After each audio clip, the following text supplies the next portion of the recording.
Guadalajara, México. Década de 1000. Las calles de la ciudad, normalmente llenas de vida, comenzaron a teñirse de un rumor escalofriante. Cuerpos aparecían en terrenos baldíos y callejones oscuros, con una característica perturbadora: estaban casi completamente drenados de sangre. La prensa local pronto le dio un nombre al misterioso responsable: el vampiro de Guadalajara. Era la primera vez que la ciudad escuchaba de un asesino que parecía actuar como una criatura de la noche, alimentando no solo el miedo de sus habitantes, sino también una leyenda que hasta hoy sigue siendo contada.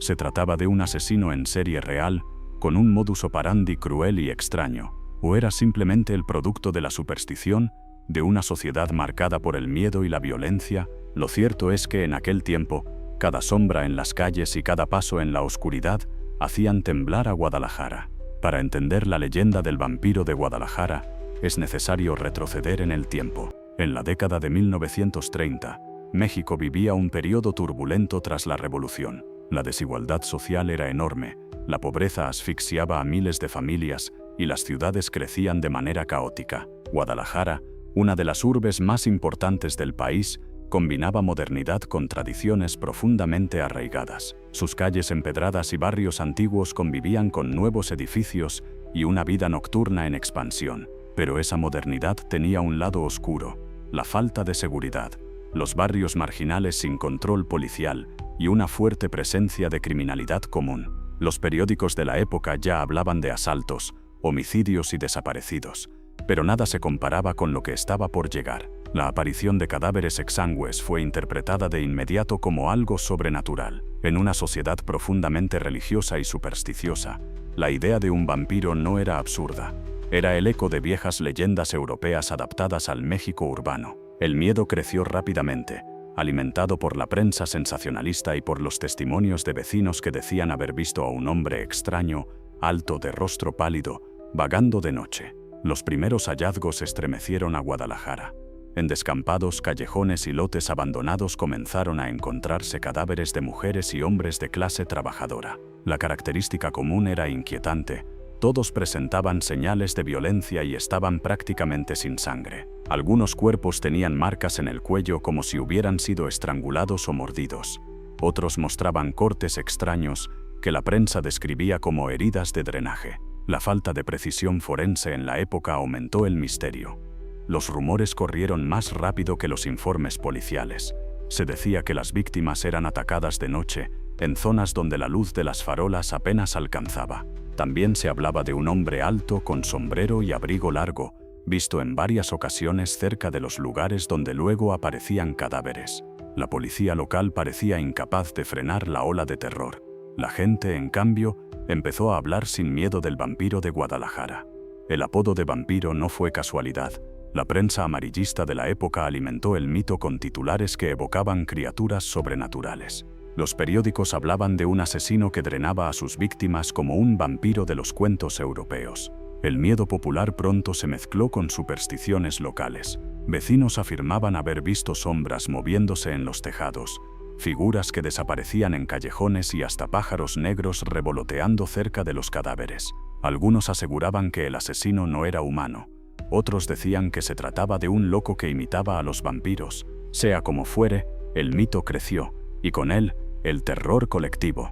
En barrios como Analco y San Juan de Dios, las familias prohibían a sus hijos salir de noche. Los bares y cantinas reducían su horario.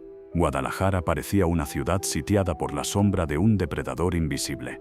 Con el terror creciendo en las calles, la policía intensificó las patrullas nocturnas. Fue entonces cuando varios testigos señalaron a un hombre conocido en los barrios bajos: Agustín, un sujeto solitario, de aspecto extraño, que vagaba de noche por mercados y callejones. Se decía que era alto, delgado, de piel muy pálida y con mirada penetrante.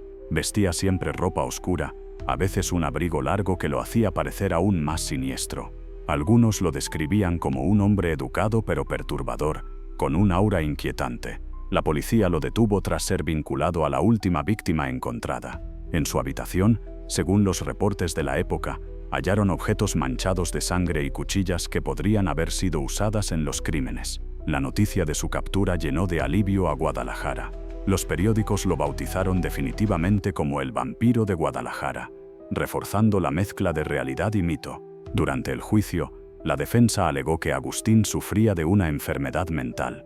La fiscalía, en cambio, presentó testigos que lo vieron rondar a las víctimas poco antes de sus muertes. El proceso fue caótico, cargado de titulares sensacionalistas y especulaciones. Al final, Agustín fue declarado culpable de varios homicidios y condenado a prisión. Nunca se supo con certeza cuántas víctimas habían caído en sus manos, pero la ciudad respiró aliviada al verlo tras las rejas. Aunque el sospechoso fue capturado, la leyenda del vampiro de Guadalajara no terminó ahí. Con el paso de los años, muchos habitantes aseguraban que los crímenes continuaron, lo que alimentó la idea de que nunca habían atrapado al verdadero asesino. Otros afirmaban que Agustín practicaba rituales oscuros y que incluso desde la cárcel, su espíritu seguía cobrando vidas. Historias de fantasmas, sombras y apariciones en cementerios mantuvieron vivo el mito. El caso pasó a formar parte del folclore mexicano, una mezcla de crimen real y leyenda urbana, símbolo del miedo colectivo que marcó a Guadalajara en aquellos años. El caso del vampiro de Guadalajara trascendió más allá de los expedientes judiciales.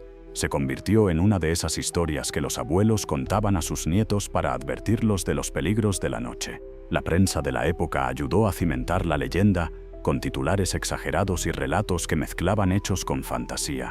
Algunos periódicos publicaron ilustraciones sensacionalistas en las que el sospechoso aparecía como una criatura con colmillos, más cercano a Drácula que a un asesino real. Con el tiempo, el mito inspiró cuentos, obras teatrales y hasta producciones cinematográficas en México. Escritores locales lo mencionaban como ejemplo del choque entre modernidad y superstición, entre la ciencia que intentaba explicar los crímenes y el pueblo que prefería creer en lo sobrenatural. Incluso hoy, en barrios antiguos de Guadalajara, se siguen contando historias de un hombre pálido que vaga por las calles en busca de víctimas. Para algunos, el vampiro nunca murió. Sigue siendo un espectro que recuerda a la ciudad sus noches más oscuras. El vampiro de Guadalajara es mucho más que un caso policial. Es la muestra de cómo el miedo colectivo puede transformar a un asesino en una figura mítica, mitad real y mitad leyenda. La verdad sobre cuántas víctimas dejó y si realmente drenaba la sangre de los cuerpos quizá nunca se sabrá con certeza. Lo que sí quedó grabado es el terror que provocó en una ciudad que durante meses vivió bajo la sombra de lo inexplicable. Un hombre, un mito, un monstruo. El vampiro de Guadalajara sigue siendo uno de los enigmas criminales más escalofriantes de México. ¿Qué piensas tú? ¿Fue un asesino real con un método cruel o la exageración de una sociedad que necesitaba culpar a un monstruo? Déjalo en los comentarios y suscríbete a Dossier Criminal para conocer más historias reales de crímenes y misterios del México.